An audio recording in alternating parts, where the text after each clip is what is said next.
Good morning everyone दोस्तों, आज है 9 जुलाई 2021 और हम लोग करने वाले हैं द हिंदू न्यूज़पेपर की एनालिसिस। हमेशा की तरह कुछ सिलेक्टेड टॉपिक्स मैं आपके लिए लेके आया हूं जो आपके एग्जाम के पर्सपेक्टिव से इंपॉर्टेंट होते हैं। देखिए, हमेशा मैं आपको कहता हूं कि न्यूज़पेपर को पढ़ना भी एक स्किल है। आपको ये जानना भी एक स्किल होता है कि इस पूरे न्यूज़पेपर में कौन सी ऐसी 5-6 न्यूज़ है जो आपके एग्जाम के लिए इंपॉर्टेंट होती है। और दोस्तों, इसके लिए हमेशा हमेशा आपका सिलेबस आपको गाइड करता है। If you know your syllabus, जब भी आप उस एडिटोरियल को देखोगे, आर्टिकल को देखोगे, आपको तुरंत समझ में आ जाएगा कि आपके सिलेबस के कौन से पार्ट से ये बिलोंग करता है। तो इस तैयारी की जब आप शुरुआत करते हो यूपीएससी के लिए, तो सबसे पहले आपका सिलेबस पता होना चाहिए। तो भैया अपने सिलेबस को बाई हार्ट याद कर लीजिए। चलिए, तो आज कौन कौन से एडिटोरियल और आर्टिकल्स हम लोग करने वाले हैं, थोड़ा उसको देख लेते हैं। पहला रहेगा हमारा जीएस पेपर 2 में social media and law of land. देखिए, पिछले कुछ टाइम से चाहे वो सोशल मीडिया हो, चाहे वो डिजिटल न्यूज़ प्लेटफॉर्म्स हों, चाहे वो हमारी ई कॉमर्स कंपनीज हों, गवर्नमेंट ने कुछ रूल्स जो हैं बनाए हैं जिनको लेके इनको परेशानी है और जिसके बारे में काफ़ी इश्यूज यहाँ पे घूम रहे हैं और टाइम टू टाइम उसको हम लोग करते भी रहते हैं। तो सोशल मीडिया के बारे में अभी सुप्रीम कोर्ट ने कुछ चीज़ें बोली हैं, उसके बारे में हम लोग डिस्कस करेंगे। देखिए, 2-3 आर्टिकल्स को मिला के मैंने जो है कंप्लीट न्यूज़ इसको बना दिया है। OIC and Pakistan organisation of Islamic corporation, जिसका पाकिस्तान भी एक मेंबर है, उसने फिलहाल इंडिया और पाकिस्तान के रिलेशनशिप के बारे में क्या बोला है, थोड़ी सी अब लोग इसकी हिस्ट्री जानेंगे, ये क्या है, इसके बारे में हम लोग थोड़ा यहाँ पे बात करेंगे। चलिए, अगला रहेगा ट्रैक फ्यूजिटिव एवरीवेयर। फ्यूजिटिव वो लोग होते हैं जो भाग जाते हैं भैया कानून की गिरफ्त से। कानून के हाथ जो लंबे लंबे होते हैं ना भैया, उन लंबे हाथों से भी उनके पैर लंबे होते हैं, वो भाग जाते हैं कानून से। तो उनके बारे में है कि कैसे हम उनको ट्रैक कर सकते हैं, कैसे पकड़ सकते हैं, कैसे इंडिया के अंदर हम लोग डोमेस्टिकली और इंटरनेशनली भी इस सिस्टम को डेवलप कर सकते हैं ताकि फ्यूजिटिव लोगों को ट्रैक किया जा सके, उनको जेल में बंद कर दिया जाए। अगला रहेगा वो रहेगा एग्री इंफ्रा फंड। कि देखिए, ये जो आता है this is under the backdrop of farmers protest I would say, क्योंकि फार्मर्स को थोड़ा सा खुश करने के लिए एक नया प्रपोजल दिया है सरकार ने कि कैसे एपीएमसी मंडीज होती हैं वो अपने लिए फंड जनरेट कर सकती हैं। तो जीएस पेपर 3 से इसको हम लोग कवर करेंगे। तालिबान इज कमिंग भैया, विंटर इज कमिंग, जैसे आता गेम ऑफ थ्रोन्स में विंटर इज कमिंग, तो ऐसे ही सभी लोग आजकल तालिबान से डरे हुए हैं। वैसे तो तालिबान ऑलरेडी आ चुका है, लेकिन अफगानिस्तान में अभी भी कुछ एरिया ऐसा है जो उनके कंट्रोल में नहीं है। अगर वो कंट्रोल में आ जाएगा तो वहाँ पे क्या तालिबान का रोल होगा, कैसे वहाँ पे सिचुएशन क्रिएट होगी, पाकिस्तान का उसमें क्या रोल रहेगा और इंडिया के ऊपर क्या इंपैक्ट पड़ने वाला है, थोड़ा सा हम यहाँ पे डिस्कस करेंगे। एक्चुअली आज का एडिटोरियल है तो थोड़ा सा यहाँ पे डिटेल में हम लोग जाएंगे। अगला रहेगा जॉइंट पार्लियामेंट्री पैनल के बारे में। अभी आपको पता है कि मोदी जी ने काउंसिल ऑफ मिनिस्टर्स को इंक्लूड किया है, बहुत सारे अपनी कैबिनेट को एक्सपेंड किया है। तो उस टाइम पे जो पार्लियामेंट्री कमिटीज़ हमारी बनी हुई थी उनके ऊपर क्या इंपैक्ट पड़ेगा, थोड़ा सा इसको हम लोग पॉलिटी सेक्शन से जीएस पेपर 2 से करेंगे। चलिए, तो ये 2-3 आर्टिकल थे आज। तो ये थोड़ा सोशल मीडिया और इनको लेके ही थे, इसलिए मैंने इनको कंबाइन करके एक सिंगल इशू यहाँ पे बना दिया है। देखिए, freedom of speech, freedom of expression, जितने भी सोशल मीडिया प्लेटफॉर्म्स हैं, चाहे वो ट्विटर हो, चाहे फेसबुक हो, व्हाट्सएप हो, इंस्टाग्राम हो, भैया दुनिया भर के हैं, वो सिर्फ एक ही बात बोलते हैं कि हम लोगों को चॉइस देते हैं उनकी वॉइस को रेज करने के लिए, है ना, कि हम लोगों को फ्रीडम ऑफ एक्सप्रेशन के लिए एक प्लेटफॉर्म प्रोवाइड कराते हैं। देखिए, सोशल मीडिया के बहुत बहुत बहुत सारे पॉजिटिव यूज हैं, इसमें 1% भी कोई डाउट नहीं है। लेकिन अभी कोर्ट ने ये बोला और सरकार भी यही बोल रही है कि देखिए सर, आप प्लेटफॉर्म प्रोवाइड कराते हो फ्रीडम ऑफ स्पीच में, लेकिन इसका मिसयूज भी हो रहा है। ठीक है, उसको लेके सारे का सारा मामला है, आप सबको इसके बारे में पता है। ठीक है, देखिए, इन जो प्लेटफॉर्म है ना, सोशल मीडिया प्लेटफॉर्म, इनको लीगल प्रोटेक्शन मिला हुआ था।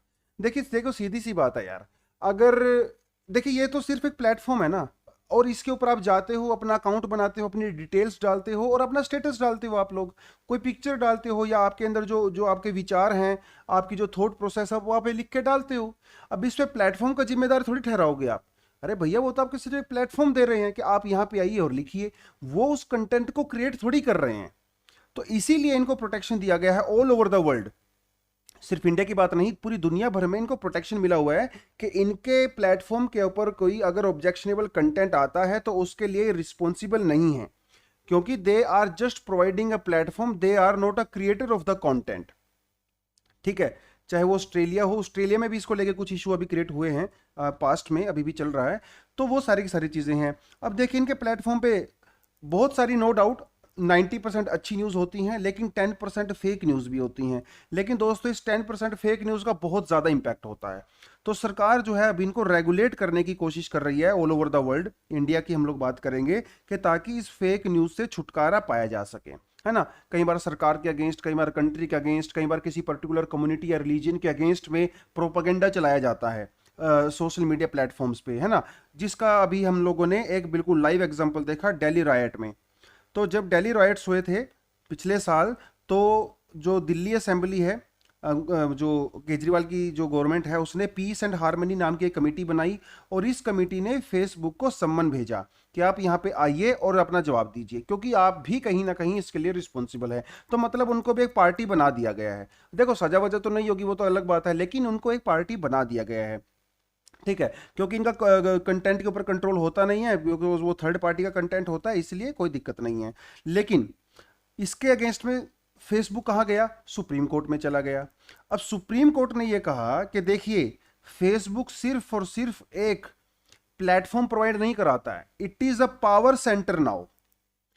फेसबुक प्राइवेसी के नाम पे और लोगों को फ्रीडम ऑफ एक्सप्रेशन के नाम पे उनकी प्राइवेसी में जो है इंटरवीन करता है, इंट्रूड करता है उनकी प्राइवेसी में। और it's a mass circulation platform है भैया अभी ये।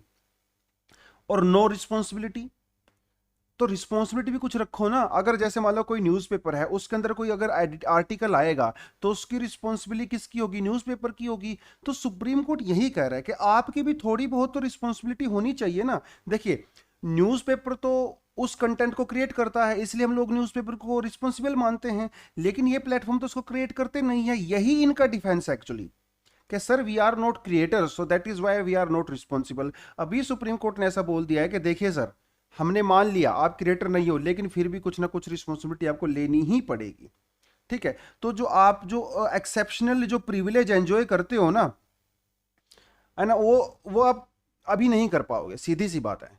जो आप पीछे छुपते हो ना फ्रीडम ऑफ एक्सप्रेशन के, फ्रीडम ऑफ स्पीच के, अभी देखिए छुपना बंद कीजिए, क्योंकि आपका एकमात्र मोटिव क्या है? पैसा कमाना। Your only motive is business first and than anything else. तो जो आप ये बड़ी बड़ी बातें बोलते हो ना, फ्रीडम ऑफ एक्सप्रेशन को हम प्रोटेक्ट करते हैं जी, प्राइवेसी को प्रोटेक्ट करते हैं जी, हम तो डेमोक्रेसी को मजबूत करते हैं, तो सुप्रीम कोर्ट ने सीधा सीधा बोल दिया देखिए सर, ऐसी बात नहीं है, वो सब आपके लिए सेकेंडरी है। आप सिर्फ और सिर्फ पैसा कमाना चाहते हो, because you are just a business. आप अपने शेयर होल्डर को पैसा कमा के देना चाहते हो और इसके पीछे छुप जाते हो, तभी आप नहीं छुप पाओगे, ठीक है। तो you are just not a hand but a fist now. अगर आपके पास पावर है तो आपके पास रिस्पॉन्सिबिलिटी भी होनी चाहिए, है ना। Great power comes with great responsibility, ये बहुत फेमस डायलॉग है। आपने इसको बैटमैन में नहीं था, ये स्पाइडरमैन मूवी में डायलॉग था, है ना। Great power comes with great responsibility. तो बस ये एक बोला है सुप्रीम कोर्ट ने। अब ये देखिए, फेसबुक के लिए तो ये मामला चल ही रहा है, अब ये मामला जो है ट्विटर के लिए भी चल रहा है। आपको पता है कि न्यू आईटी रूल्स आए थे, जिसके अंदर उनको एक नोडल ऑफिसर इंडिया में अपॉइंट करना था, एक कंप्लायंस ऑफिसर करना था और एक रिड्रेसल ऑफिसर करना था। कंप्लायंस ऑफिसर क्या करता है कि जो भी कंप्लेंट आई हैं उनके पास, तो उसको हर 2 महीने के बाद आप उसकी रिपोर्ट रिलीज करोगे। नोडल ऑफिसर वो ऑफिसर होता है जो सारा काम धंधा देखता है। अगर किसी का जवाब करना होगा तो नोडल ऑफिसर को जो है सरकार नोटिस दे सकती है। रिड्रेसल ऑफिसर वो होगा, अगर किसी को कोई प्रॉब्लम है, मान लो किसी ने मेरी पिक्चर वहां पे प्राइवेट डाल दी, तो मैं कंप्लेंट करूंगा, तो वो रिड्रेसल ऑफिसर जो है मेरी कंप्लेंट को सुनेगा। और एक फिजिकल एड्रेस भी होना चाहिए। मतलब आप हमारी कंट्री में करोड़ों रुपए कमा रहे हो, तो आपका कोई ऑफिस भी होना चाहिए ना, एक फिजिकल प्रेजेंस होनी चाहिए, कि जहां पे हम लोग जा सकें, कुछ लेटर डाल सकें, आपको नोटिस भेज सकें, है ना। अगर जरूरत पड़ी तो आपको अरेस्ट भी कर सकें, मतलब मेन काम वही है। तो वो सारी की सारी चीज़ें हैं। तो ट्विटर ने अभी तक ये नहीं किया है। एक टेम्परेरी बेसिस पे उन्होंने किया था एक कंप्लायंस ऑफिसर को, लेकिन उस भाई साहब ने भी रिजाइन कर दिया। तो अभी वो जो है ये सारी रूल जो हैं वो नहीं फॉलो किए गए हैं the by the social media company, specially Twitter. बाकी फेसबुक व्हाट्सएप वगैरह ने तो कर दिया है। तो वो सारी की सारी चीज़ें यहाँ पे हैं, ठीक है।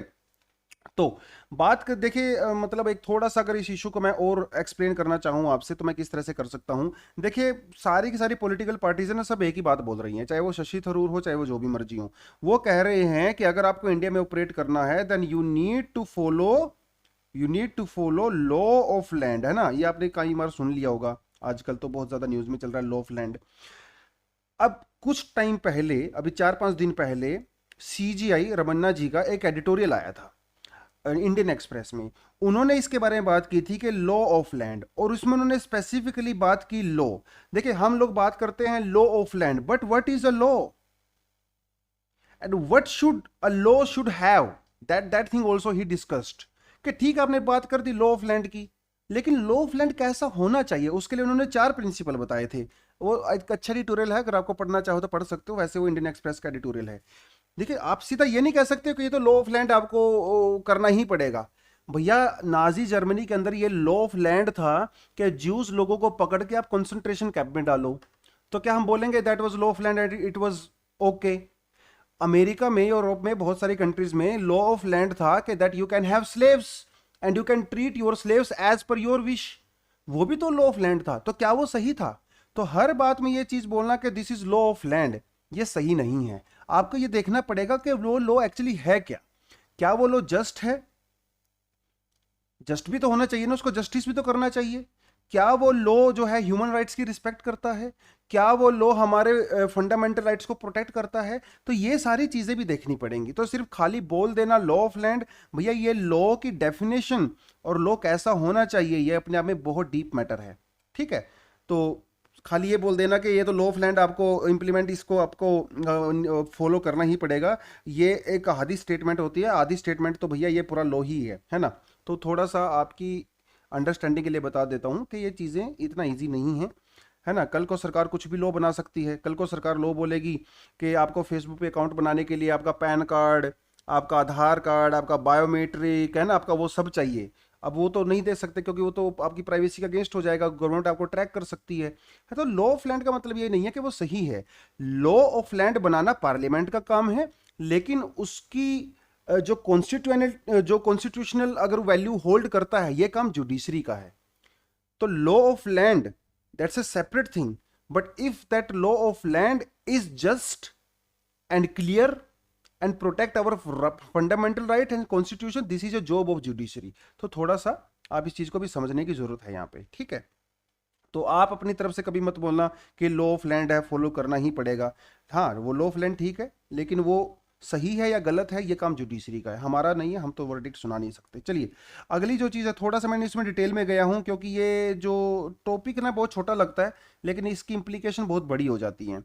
चलिए अगला हम लोग करेंगे OIC should be watchful of the vested interest. देखिए ऑर्गेनाइजेशन ऑफ इस्लामिक कोऑपरेशन, ठीक है, 1969 में इसको बनाया गया था। दिखा देता हूँ, यहाँ पे डेटा लाया हूँ मैं आपके लिए। 1969 में इसको बनाया गया था। लगभग 57 मेंबर कंट्रीज हैं इसके अंदर, और ये सारी की सारी कंट्री, मेजोरिटी जो इसमें कंट्री हैं वो मुस्लिम मेजोरिटी कंट्रीज हैं, मुस्लिम कंट्रीज हैं, ठीक है। यूनाइटेड नेशंस और यूरोपियन यूनियन का भी जो है परमानेंट डेलीगेशन है ये। इसकी जो ऑफिशियल लैंग्वेज होती है that is Arabic, English and French.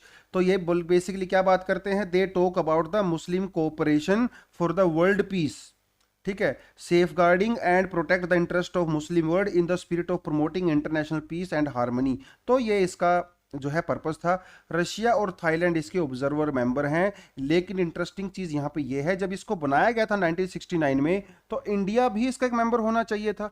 भैया इंडिया के अंदर वर्ल्ड की 3rd लार्जेस्ट मुस्लिम नेशन है, but India is not a member of it, that is a problem. Pakistan is a member, है ना।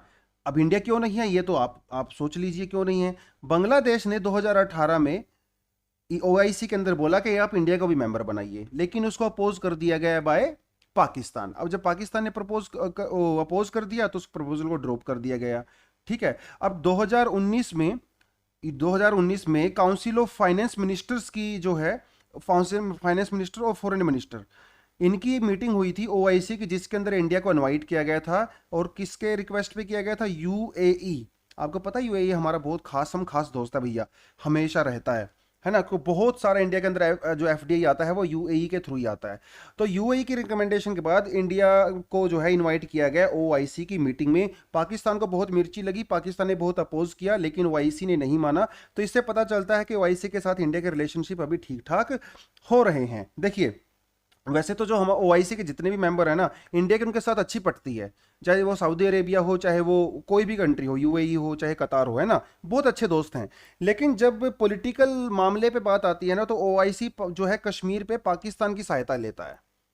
खुल के नहीं लेता बहुत ज़्यादा, लेकिन हाँ वो बोलता ज़रूर है कि हम लोग जो है कश्मीर को, ये वो है ना, वो सारी चीज़ें बोलते हैं।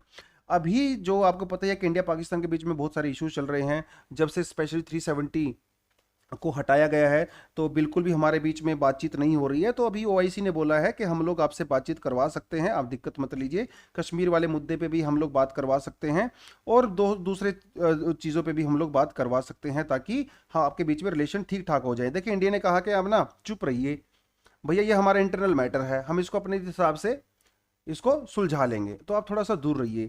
क्योंकि पाकिस्तान के बोलने पे जो है वैसा बोला है ओआईसी ने, और इंडिया ने साफ साफ कहा है ओआईसी को कि आप किसी दूसरी कंट्री के बहकावे में आके ये सब मत बोलिए। These are the vested interest of Pakistan. Vested interest का मतलब होता है छुपा हुआ, मतलब जो उसके अंदर एक जो वो एक मोटिव होता है ना, वो तो उन्होंने बोला है कि ओआईसी को साफ साफ बोल दिया कि आप बात चुप रहिए, सही रहिए, हमारा इंटरनल मैटर है, आप पाकिस्तान के कहने पे ये सब मत करिए। वो तो सारे के सारे मामला ये था। फ्यूजिटिव एवरीवेयर, ट्रैकिंग फुजिटिव है। देखिए फुजिटिव का मतलब क्या होता है, ऐसा पर्सन होता है जो भाग जाता है, जो कानून से भाग जाता है, जो अरेस्ट से भाग जाता है ना, मतलब पहले उसने क्राइम किया, क्राइम करने के बाद वो भाग गया, चाहे वो अरेस्ट होने से पहले भागा हो, चाहे वो अरेस्ट होने से बाद में भागा, मतलब एक ऐसा आदमी है जो अपने आप को कानून के हवाले नहीं करना चाहता। आप यहाँ पे एक एग्जांपल दे सकते हो विजय माल्या का, है ना, महिल चोकसी, नीरव मोदी, अरे बहुत सारे हैं, ये तो सिर्फ कुछ एग्जांपल हैं हमारे सामने। एक एग्जांपल और दूंगा मैं आपको यहाँ पे, डोंट वरी, ठीक है। तो इंडियन लॉ क्या कहता है, इंडियन लॉ ऑन एक्स्ट्राडिशन, जैसे मान लो अगर इंडिया में कोई फ्यूजिटिव है, जैसे विजय माल्या है, अगर भाग के वो ब्रिटेन में चला जाता है, तो इंडिया में कई सारे ऐसे कानून हैं जो इस एक्स्ट्राडिशन, मतलब एक्स्ट्राडिशन का मतलब होता है कि बाहर से फ्यूजिटिव को इंडिया में लेके आना, कई सारे कानून हैं जो इससे डील करते हैं, जैसे नारकोटिक्स ड्रग्स है, आईटी एक्ट है ना, साइकोट्रोपिक सब्सटेंस एक्ट है, पीसीए है, प्रिवेंशन ऑफ करप्शन, पीएमएलए है, prevention of money laundering act, है ना। तो ये सारे के सारे जो एक्ट हैं वो सीपीसी के अंडर में काम करते हैं, क्रिमिनल प्रोसीजर कोड के अंडर में काम करते हैं। लेकिन ये जो मामले होते हैं भैया फ्यूजिटिव वाले, इनको इन्वेस्टिगेट कौन करता है? आपको पता है कि हमारी कंट्री में जो पुलिस है, जो लॉ एंड ऑर्डर है, वो स्टेट का मैटर है, कुछ चीज़ें जो है सेंटर भी करता है, तो दोनों इसमें पार्टिसिपेट करते हैं, सेंटर भी करता है और स्टेट भी करता है। ज़्यादातर मामले जो है वो स्टेट करता है, जब भी इन्वेस्टिगेशन की बात होती है तो स्टेट इन्वेस्टिगेशन करती है, मतलब राज्य इन्वेस्टिगेट करते हैं, और जब प्रोसिक्यूशन की बात आती है तब भी स्टेट करते हैं। लेकिन कुछ खास जो इंपॉर्टेंट मामले होते हैं ना, जैसे मान लो कोई टेररिज्म से रिलेटेड हो गया या कोई बहुत बड़ा मामला हो गया, उसको सेंटर जो है इन्वेस्टिगेट करता है और प्रोसिक्यूट करता है, तो स्टेट से वो ले लिया जाता है मामला। लेकिन यहाँ पे सेंटर जो है वो ज्यादा इफेक्टिव है, सेंटर यहाँ पे ज्यादा इफेक्टिव है। क्यों? क्योंकि सेंटर की जो एजेंसीज होती हैं ना, वो सिर्फ और सिर्फ इन्वेस्टिगेशन पे फोकस करती हैं, इसलिए उनको जो है एक्सपर्टीज है। लेकिन जो स्टेट की एजेंसी है ना, वो इन्वेस्टिगेशन के साथ साथ लॉ एंड ऑर्डर पे भी फोकस करती है, तो इसलिए उनका काम बढ़ जाता है, वैसे भी उनके पास मैन पावर ही कम होती है। तो स्टेट वाली एजेंसी ज्यादा इफेक्टिव नहीं है, सेंटर वाली एजेंसी ज्यादा इफेक्टिव होती है। तो इसका एडिटोरियल के थ्रू इनका ये मानना है, ठीक है। लेकिन जैसे ही कोई फ्यूजिटिव अगर वो भाग जाता है, अगर वो एब्सकॉन्ड हो जाता है, अगर वो भाग जाता है, तो उस केस को बंद कर दिया जाता है। क्योंकि जब वो भाग गया तो मतलब प्रूफ हो गया कि ये आदमी जो है कानून की गिरफ्त से भागना चाहता है, तो पक्का क्रिमिनल है, तो उसके खिलाफ अरेस्ट वारंट दे दिया जाता है। जैसे मेहुल चोकसी हो गया, है ना, जैसे विजय माल्या हो गया, इस तरह के लोग, they are absconded and they are fugitive, तो उनके खिलाफ अरेस्ट वारंट दिया जाता है। इंडिया में भी इशू किया जाता है और अब्रोड में भी इशू किया जाता है ना। यहाँ पे ये बात है, कई मामले ऐसे देखे गए हैं जो स्टेट गवर्नमेंट होती हैं, वो उनकी प्रॉपर्टीज वगैरह को अटैच कर देती हैं, जैसे उनके बंगलो खेत जमीन वो सब ना बेचने के लिए वो कर देती हैं। लेकिन ऐसा बहुत ही कम केस में देखा गया है, मतलब हजारों में से कोई एक आध केस ऐसा मिलता है जब ये स्टेप लिया जाता है। अब देखिए एक फ्यूजिटिव हैं, ये महाराज नित्यानंद जी हैं, ठीक है। आप देखिए कितना खुश लग रहे हैं। तो इनके ऊपर ना बहुत सारे चार्जेस थे इंडिया में, रेप चार्जेस थे, करप्शन चार्जेस थे, मनी लॉन्ड्रिंग के चार्जेस थे, है ना, एक्सप्लॉयटेशन के चार्जेस थे, वायलेंस के चार्जेस थे। तो जब सरकार ने इनके ऊपर शिकंजा कसा, अरेस्ट वारंट इशू किया, तो ये भाई साहब भाग गए। और कहाँ भाग के गए वैसे हमें किसी को पता नहीं है। तो इन्होंने एक प्राइवेट आइलैंड खरीद लिया कहीं पे, ठीक है। वैसे तो कहा जाता है ये कहीं ना साउथ अमेरिकन कंट्री के इक्वाडोर के आसपास में पड़ता है, but we do not know. इन भाई साहब ने उस प्राइवेट आइलैंड के ऊपर नया कंट्री बना लिया जिसका नाम है केलासा, ठीक है। और इसका पासपोर्ट भी इशू कर दिया, करेंसी भी इशू कर दी, मतलब कुछ भी चल रहा है दुनिया में। तो ये भी एक फ्यूजिटिव हैं। तो भारत की सरकार इनको भी इंडिया में लाने के लिए जो है लगी हुई है। इस टाइम हमारे यहाँ पे जो है 750 रेड कॉर्नर और 300 जो है ब्लू कॉर्नर जो है वारंट इशू किए गए हैं by Indian government to the international agencies, जैसे इंटरपोल वगैरह हो गया। तो ऐसे जो नित्यानंद जैसे ना बहुत सारे लोग इंडिया से भागे हुए हैं बाहर, ठीक है। अब बात ये है कि जो ये लोग भाग जाते हैं या जिनके खिलाफ अरेस्ट वारंट इशू किया जाता है, इनका जो डेटा होता है ना, वो कहाँ होता है यार? डेटा ना कोऑर्डिनेटेड नहीं है, समझ रहे हो? जैसे मान लो हरियाणा है, तमिलनाडु है, इंडिया में इतने सारे स्टेट्स हैं, सबका अपना लॉ एंड ऑर्डर है, सबके अपने अपने कानून हैं। तो इंडिया में ना ये जो डेटा होता है फ्यूजिटिव्स का, ये कोई सेंट्रल एजेंसी नहीं है एज सच कि जिससे पता चल सके कंप्यूटर में डालने से। जैसे मान लो हरियाणा से कोई भाग के गया है और वो तमिलनाडु चला गया, अब फिर तमिलनाडु में इस तरह का कोई सिस्टम नहीं है कि उसको कंप्यूटर में डालेंगे उसको डेटा तुरंत आपके सामने आ जाएगा। काफ़ी कॉम्प्लेक्स प्रोसीजर है हमारे यहाँ पे, तो कोऑर्डिनेशन नहीं है, यहाँ पे ये प्रॉब्लम है। इंटरनेशनली जो है हम लोग क्या करते हैं, जब भी कोई भाग जाता है तो इंटरपोल मतलब इंटरनेशनल पुलिस, हम वारंट इशू करते हैं। और इमिग्रेशन डेटाबेस जैसे मान लो इंडिया से कोई आदमी यूके में गया है, यूके से कोई इंडिया में आया है, तो उनको इनका इनका जो इमिग्रेशन डेटाबेस होता है ना यार, वो कनेक्ट होना चाहिए इंटरपोल के साथ, ताकि जब भी कोई आदमी इस तरह की एक्टिविटी करे तो वो तुरंत रडार के ऊपर आ जाए, आप उसको अरेस्ट कर सको। तो कोई और डोमेस्टिकली तो ट्रैकिंग करने का बिल्कुल भी सिस्टम नहीं है। आज के समय में दिक्कत ये है कि आप इंटरनेशनली उसको ट्रैक कर सकते हो, डोमेस्टिकली ट्रैक करना ज्यादा मुश्किल है। तो विजय वाले भाई साहब भाग के लंदन गए, अगर वो इंडिया में ही कहीं चले जाते छुप छुपा के तो शायद उनको पकड़ना मुश्किल हो जाता। चलिए वो तो बड़ी सेलिब्रिटी हैं, पकड़ भी लेते। छोटे मोटे जो आदमी होते हैं ना आपके आसपास आस पड़ोस में, अगर वो भाग के देश में कहीं निकल जाते हैं उनको पकड़ना बहुत मुश्किल हो जाता है, क्योंकि हमारे यहाँ पे डोमेस्टिकली ट्रैकिंग सिस्टम है ही नहीं। और जिसकी वजह से वो लोग एक स्टेट में क्राइम करते हैं, फिर दूसरे में करते हैं, तीसरे में करते हैं, वो क्राइम करते ही रहते हैं, क्योंकि वो पकड़ में आ नहीं पाते, उनका डेटा हमारे पास है ही नहीं। वो अपना नाम चेंज कर लेते हैं, अपना भेष चेंज कर लेते हैं, अपने नया नया जो आधार कार्ड बनवा लेते हैं 2 नंबर में पैसा वैसा देके, उसकी आइडेंटिटी चेंज हो जाती है। तो ये सिस्टम ना बहुत कॉम्प्लेक्स है और सिस्टम के अंदर बहुत सारी कमियां हैं। तो इसको दूर करने के लिए हम लोग क्या क्या कर सकते हैं? हम लोग नेशन वाइड डेटाबेस बना सकते हैं। जो भी वांटेड पर्सन है ना इंडिया के अंदर, जितने भी हजारों वांटेड पर्सन है, सबका आप एक नेशन वाइड डेटा बनाइए। जैसे ही उसका फेस आपके सामने आएगा उसकी फेस रीडिंग करिए, उसका बायोमेट्रिक डेटा लीजिए, है ना, उसकी फोटो लीजिए, उसका नाम लीजिए, तुरंत सबके सामने आ जाएगा, चाहे वो तमिलनाडु में हो चाहे वो मणिपुर में हो, है ना। CCTNS और NIG, इंडिया ने जो है ये एक सिस्टम बनाया था जिसे कहा गया है CCTNS, मतलब crime and criminal track network and system, CCTNS, ठीक है। और एक बनाया गया है नेशनल इंटीग्रेशन ग्रिड।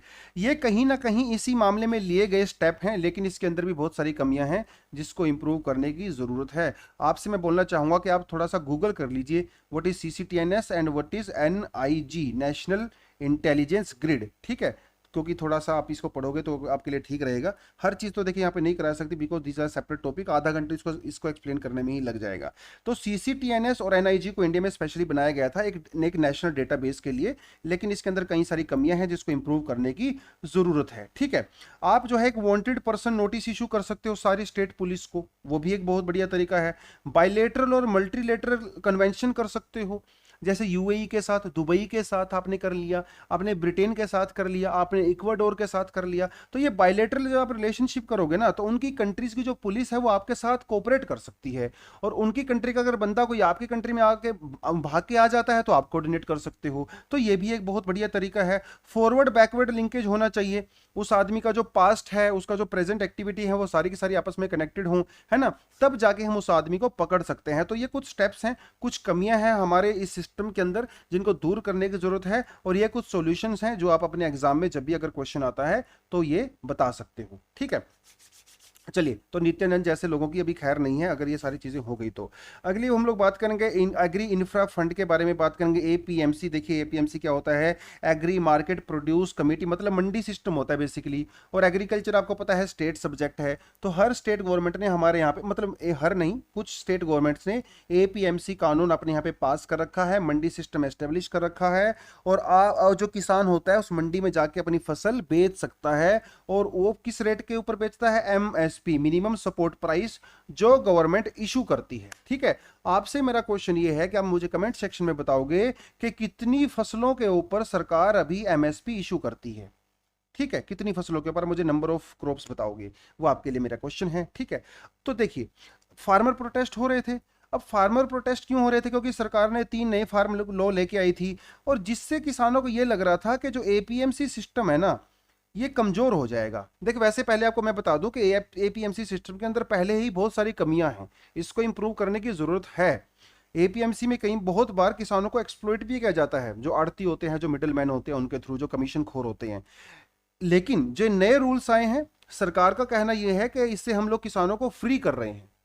अभी जो एपीएमसी सिस्टम है, इसके अंदर ये रूल है कि आप अपनी फसल को उस मंडी के अलावा कहीं और नहीं बेच सकते, आप उस मंडी के अंदर ही बेचना पड़ेगा। अब एक ही मंडी के अंदर आपको क्योंकि बेचना पड़ेगा, अब ये काम, ये बात जो है कमिश्नर को, जो मतलब कमीशन जो होता है बीच में, कॉन्ट्रैक्टर होता है, उसको भी पता है, तो वो आपको एक्सप्लॉइट कर सकता है। सरकार ने नए कानून लाके जो है किसानों को फ्री कर दिया। उन्होंने कहा कि आप जहां मर्जी बेचिए, आपकी फ्रीडम है। तो इससे जो एपीएमसी, जो किसानों को ये लगता है कि जो एपीएमसी सिस्टम है ये कमजोर हो गया है, और जब एपीएमसी सिस्टम कमजोर हो गया तो शायद पूरा मंडी सिस्टम कमजोर हो जाएगा, और उसकी वजह से हो सकता है कि एमएसपी को भी कमजोर कर दिया जाए। तो ये थोड़ा किसानों को डर है कि कहीं ऐसा ना हो कि फ्यूचर में सरकार एमएसपी को ही हटा दे, तो जिनको मिनिमम प्राइस की गारंटी मिलती है वो उनके हाथ से ना चली जाए। अब अब ये बात जो यहाँ पे पूरे का पूरा मामला है, तो सरकार ने क्या कहा? सरकार ने कहा कि देखो सर, एमएसपी मैं नहीं हटाऊंगा, ठीक है, और मंडियों को भी कमजोर नहीं होने दूंगा। तो इसके लिए क्या किया? देखिए, जो किसान फसल बेचते हैं ना मंडी में, वहां से जो कमीशन जनरेट होता है, उससे सरकार को काफी, जो स्टेट गवर्नमेंट होती है उसको काफी रिवेन्यू जनरेट होता है, और जो मंडी होती हैं उनको भी रिवेन्यू जनरेट होता है, तो पूरे एपीएमसी सिस्टम स्ट्रोंग होता है। तो अभी सरकार ने क्या किया, एक, अभी सरकार ऐसा कर रही है कि नया एक रूल लेके आई है, नया रूल लेके आई है, जिसके तहत ये कहा गया, देखिए ये तो सारा का सारा मैंने लिख ही दिया कि न्यू फार्म लॉज हैं, किसानों को फियर था। तो नया कानून जो सरकार लेके आई है, रूल, जो फाइनेंशियल टूल्स होते हैं सरकार के पास, ठीक है, सब फाइनेंशियल टूल होता है, जैसे एग्री इंफ्रास्ट्रक्चर फंड, ये एक स्कीम चलाई थी सरकार ने, 2020 में चलाई थी, और इसका जो पीरियड था वो 2029 तक था। अभी इसका पीरियड बढ़ा के 2032 कर दिया गया है। इसके अंडर में सरकार ये कहती थी कि आपको 1 लाख करोड़ रुपए की फंडिंग मिलेगी। किस किस को मिलेगी? जो फार्मर प्रोड्यूस ऑर्गेनाइजेशंस होती हैं, जो प्राइमरी एग्रीकल्चर कोऑपरेशंस होते हैं, जो स्टार्टअप्स होते हैं। अगर मतलब आप एग्रीकल्चर सेक्टर में कोई इनिशिएटिव लेना चाहते हो तो 1 लाख करोड़ रुपए तक का टोटल लोन इनको मिलेगा, ठीक है। और इससे जो है एग्रीकल्चर इंफ्रास्ट्रक्चर स्ट्रोंग होगा। ये सेंट्रली जो है एक सेंट्रली सेक्टर स्कीम है, ठीक है। इसमें कुछ स्टेट्स का रोल भी होता है। अब इसको नाबार्ड जो है वो इसको जो है मॉनिटर करता है, ministry of agriculture and farmer के साथ मिलके। तो लेकिन इसके अंदर अभी आप देख रहे हो, इसके अंदर एपीएमसी इंक्लूड नहीं था। मतलब अगर एपीएमसी जो होते हैं, जो मंडी हमारी होती हैं, वो कहां से पैसा जुगाड़े? अब देखिए, फार्म लो करके आपने उनकी इनकम को कम कर दिया, वो आपने उनकी पावर को कम कर दिया, लेकिन इनके पास तो, इनको तो पैसा चाहिए, वो कहां से आएगा? तो इसको सरकार ने समझा अभी, इसलिए इसको सरकार ने कहा कि जो पहले से स्कीम चली आ रही थी, एग्री इंफ्रास्ट्रक्चर फंड, आप उसके अंदर पैसा अरेंज कर सकते हो।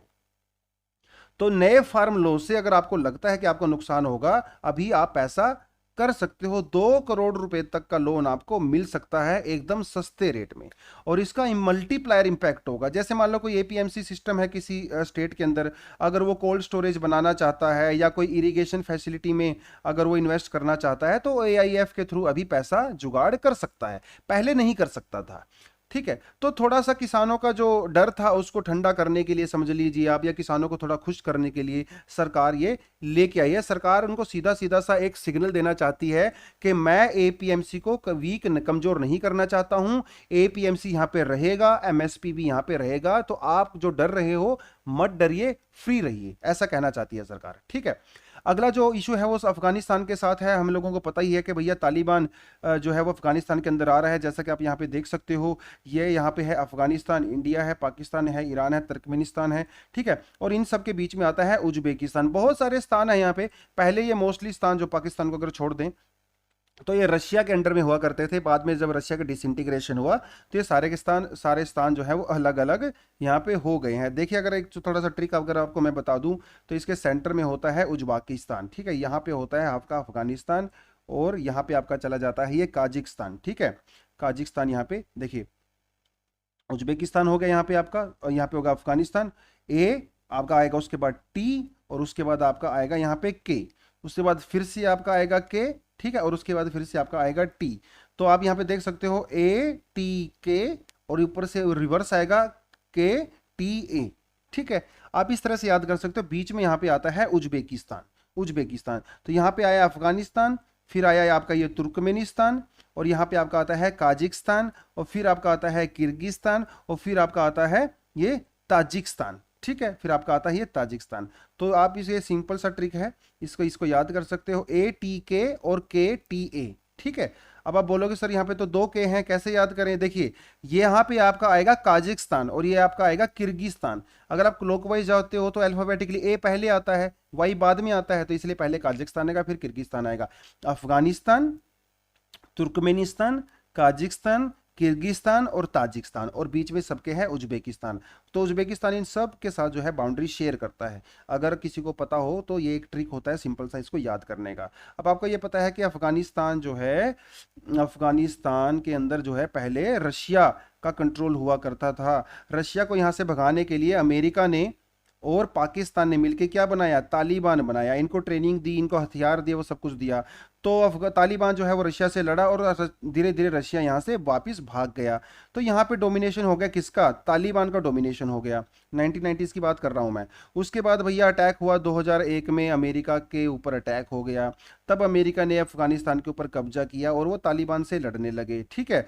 20 साल के बाद अब ये रियलाइज किया यूएसए ने कि उनका अफगानिस्तान के अंदर कुछ हो नहीं सकता। फाइनली अमेरिका भी अफगानिस्तान को छोड़ के भाग रहा है। भैया अफगानिस्तान कोई ऐसा वैसा कंट्री नहीं है। अफगानिस्तान को कहा जाता है ग्रेव यार्ड ऑफ एम्पायर्स, समझ रहे हो? बड़े बड़े एम्पायर जो है अफगानिस्तान में आके ढेर हो गए, उनकी चिताएं बन गई हैं। तो यही जो है बात अफगानिस्तान के साथ भी हुई, सॉरी यूएसए के साथ भी। तो थोड़ा थोड़ा मामला आपको ये पता है क्योंकि पहले भी एडिटोरियल मैं करवा चुका हूँ, मुझे याद है, और आप भी इस न्यूज़ से काफ़ी वाकिफ़ होंगे। तो उसी के बारे में थोड़ा सा एडिटोरियल था ये, ठीक है। थोड़ा इसको देख लेते हैं क्या है एडिटोरियल क्या नहीं है। तो यूएसए जो है वो अफगानिस्तान को छोड़ रहा है, ये सबको पता है, ठीक है। तो वो छोड़ के जा रहा है बगराम। ये देखिए न्यूज़ में जरूर आएगा, मैं आपको बता देता हूँ। बगराम एयरबेस अफगानिस्तान में सबसे बड़ा एयरबेस था, जहां से यूएसए की और नाटो की फोर्सेस ऑपरेट करती थी। तो वो यहाँ से गया है भाग गया, मतलब छोड़ के चला गया है, क्योंकि यही प्रॉमिस ट्रंप ने भी किया था, यही प्रॉमिस अभी बाइडेन ने भी किया था। तो फाइनली बाइडेन ने अपना प्रॉमिस निभा दिया है। अब ये चैलेंजेस हो गया नेबरहुड के लिए। देखिए भैया ऐसे ही होता है, बदमाश बच्चा जो है वो किस सबको परेशान करके रखता है। अब तक तो तालिबान ने जो है अफगानिस्तान को परेशान किया था। अब अफगानिस्तान किसके अंदर कंट्रोल होगा तो वो ईरान को भी परेशान करेगा, वो ताजिकिस्तान को भी परेशान करेगा, है ना। अरे कहाँ चला गया?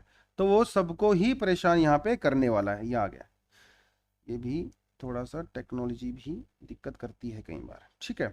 तो वो सबको परेशान करने वाला है। तो इसी से जो है ईरान भी परेशान है, तुर्कमेनिस्तान भी बेचारे, उज्बेकिस्तान वाले भी, ताजिकिस्तान वाले भी। और अमेरिका ने सीधा सीधा सा बोल दिया है कि देखो मेरे से जितना हो सकता था मैंने कर दिया, अभी रिस्पॉन्सिबिलिटी आपकी है और अपने पड़ोसियों की है, तो आप देख लीजिए जो भी आपको करना है ना। ये करके भाग गया। यूएसए ने भैया लगभग वो $1 ट्रिलियन यहाँ पे खर्च किया पिछले 20 साल में, ठीक है। बहुत सारी जानें भी गंवाई, 3,000 से 4,000 के लगभग अमेरिकन सोल्जर्स मारे गए, 50,000 के लगभग अफगानिस्तान सिविलियंस मारे गए, 70,000 के लगभग अफगान सोल्जर्स मारे गए, और 60,000 के लगभग जो है तालिबानी भी मारे गए हैं यहाँ पे, ठीक है। अमेरिका जो है तालिबान के साथ नेगोशिएशन करना स्टार्ट किया था कुछ टाइम पहले, ठीक है। लेकिन ऐसा नहीं कि सारी यहाँ पे खराब न्यूज़ है, कितने लोग मारे गए हैं, कुछ अच्छी न्यूज़ भी है। जैसे अगर आप बात करो लिटरेसी की, पिछले 20 साल में अफगानिस्तान की लिटरेसी पहले 12% थी, वो 35% हो गई है। लाइफ एक्सपेक्टेंसी पहले 40 थी, अब वो 63 हो गई है। ज़्यादा लड़कियां स्कूल में जाना वहाँ पे शुरू कर दिया है। इन्फेंट मोर्टेलिटी रेट जो है वो 20% कम हो गई है। ऐसा नहीं है कि सारी खराब चीज़ें हुई हैं, अमेरिका के आने के बाद यहाँ पे बहुत सही चीज़ें हुई हैं। और पिछले 20 साल में जो बच्चे पैदा हुए हैं वो एक अलग माइंडसेट लेके पैदा हुए हैं, वो उनको एजुकेशन मिल रहा है ना। वो सारी की सारी चीज़ें हैं। तो कुछ अच्छी न्यूज़ भी हैं, आप यहाँ पे थोड़ा लिख सकते हो अपने एग्जाम वगैरह में। लेकिन धीरे धीरे देखिए, पहले शुरू में क्या था, जब अमेरिका ने अफगानिस्तान के ऊपर अटैक किया था तो क्या कसमें खाई थी मिस्टर बुश ने, हम तालिबान को तबाह कर देंगे, तालिबान को जड़ से मिटा देंगे, अफगानिस्तान के अंदर पीस लेके आएंगे, स्टेबिलिटी लेके आएंगे, बड़ी बड़ी बातें की थी ना। लेकिन धीरे धीरे जब अमेरिका को रियलाइज हुआ कि तालिबान कोई ऐसा छोटा मोटा प्लेयर नहीं है, बड़ा प्लेयर है, तो उसने तालिबान को पहचानना शुरू कर दिया। तालिबान ने दोहा के अंदर 2016-15 में अपना ऑफिस खोला था और अमेरिका ने उसको मना नहीं किया। इसका मतलब अमेरिका ने मान लिया कि तालिबान एक लेजिटिमेट फोर्स है, मतलब उसको रिकग्नाइज करना स्टार्ट कर दिया। अरे ट्रंप भाई साहब ने भी तालिबान के साथ नेगोशिएशन किया, उनके साथ बैठ के बातचीत की। और जब आप किसी के साथ बातचीत करने लगते हो, इसका मतलब आप उसको रिकॉग्नाइज कर रहे हो। तो जब आप बड़ी बड़ी बातें करते थे, तालिबान को मैं मिटा दूंगा, ये सारी की सारी बातें, आप अब तालिबान के साथ खुद बैठ के बातें कर रहे हो, है ना। अब तक जो है 52% के लगभग जो एरिया है वो तालिबान के कंट्रोल में आ चुका है। जो आप यहाँ पे दोस्तों रेड रेड दिख रहा है ना, ये सारा तालिबान के कंट्रोल में है। और आने वाले समय में और भी ज्यादा कंट्रोल हो जाएगा। तो फ्यूचर क्या है, अभी तक जो फ्यूचर नजर आ रहा है वो सिविल वॉर ही होगा वहां पे, ठीक है। ताजिकिस्तान बॉर्डर पे भी प्रॉब्लम क्रिएट हो गई, बहुत सारे रिफ्यूजीज अफगानिस्तान को छोड़ के जो अपनी नेबरिंग कंट्रीज में जाने वाले हैं। तालिबान क्या अपनी आइडियोलॉजी चेंज करेगा, मिलिट्री, और देखिए जब तक आप लड़ रहे हो तो ठीक है, लेकिन जब वहां पे पॉलिटिकल पावर को गेन करने की बात आएगी ना, तो डेफिनेटली तालिबान के अंदर फूट पड़ने वाली है ना। कहीं जैसे दो तीन चार लीडर होते हैं, बड़े बड़े होते हैं, सब सपना देखते हैं कि मैं भी लीडर बनूंगा।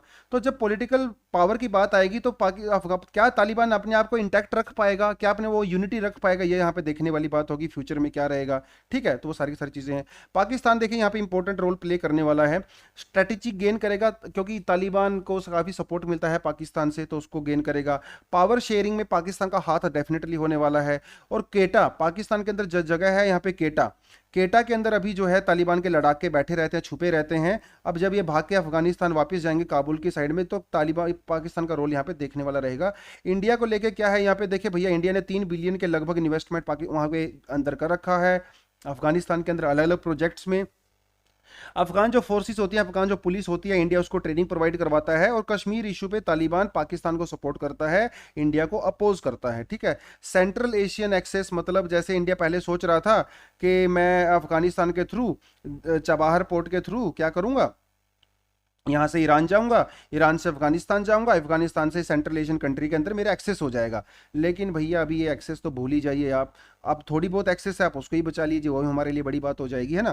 क्योंकि यहाँ पे आने वाला है तालिबान जो इंडिया के अगेंस्ट में है। तो अफगान तालिबान के साथ हमारे जो इंटरेस्ट हैं वो भी काफ़ी ज़्यादा इंपैक्ट होने वाले नेगेटिवली। और जो एक्सेस मिल रही थी हमें सेंट्रल एशिया से, वो भी थोड़ी कम होने वाली है यहाँ पे, क्योंकि ईरान के साथ भी हमारे रिलेशन थोड़े खराब हो रहे हैं।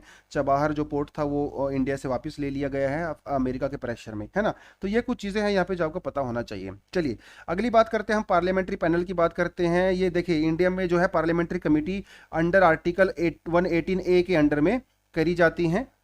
इनको सारी चीज़ें प्रोसीजर वगैरह वो सब हैंडल होता है। इंडिया में 2 तरह की पार्लियामेंट्री कमेटी होती है, एक स्टैंडिंग कमेटी होती है, एक एडहॉक कमेटी होती है। जैसे पब्लिक अकाउंट कमेटी है, एस्टीमेट कमेटी है ना। इस तरह की कई सारी कमेटी जो है वो स्टैंडिंग कमेटी होती हैं, ठीक है जी, ये परमानेंट कमेटी हैं। दूसरी होती है हमारी एडहॉक कमेटी होती है। एडहॉक कमेटी परमानेंट नहीं होती है, कभी कभी बनाई जाती है किसी स्पेशल पर्पज के लिए। जैसे इंक्वायरी कमेटी होता है, जैसे मान लो कोई बड़ा करप्शन जो हो गया, जैसे मान लो बोफोर्स हो गया, है ना। बोफोर्स के लिए हम लोगों ने इंक्वायरी कमेटी बनाई थी। जब स्टॉक मार्केट स्कैम हुआ था तब भी हम लोगों ने इंक्वायरी कमेटी बनाई थी। तो ये स्पेशल इंक्वायरी कमेटी होती है। एक होती है स्टैंडिंग कमेटी, कि जैसे कोई पर्टिकुलर बिल होता है जो पार्लियामेंट के अंदर पेश किया जाता है, उस बिल के ऊपर जो है कुछ बातचीत करने के लिए, उसको प्रॉपर तरीके से डिटेल में स्टडी करने के लिए स्टैंडिंग कमेटी बनाई जाती है। इन स्टैंडिंग कमेटीज के अंदर बहुत सारे मेंबर्स होते हैं। अभी इंडिया में डेटा प्रोटेक्शन के लिए एक स्टैंडिंग कमेटी बनाई गई थी जिसमें 30 मेंबर थे, ठीक है। इसमें से काफ़ी मेंबर बीजेपी से थे, अलग अलग पार्टी से भी थे।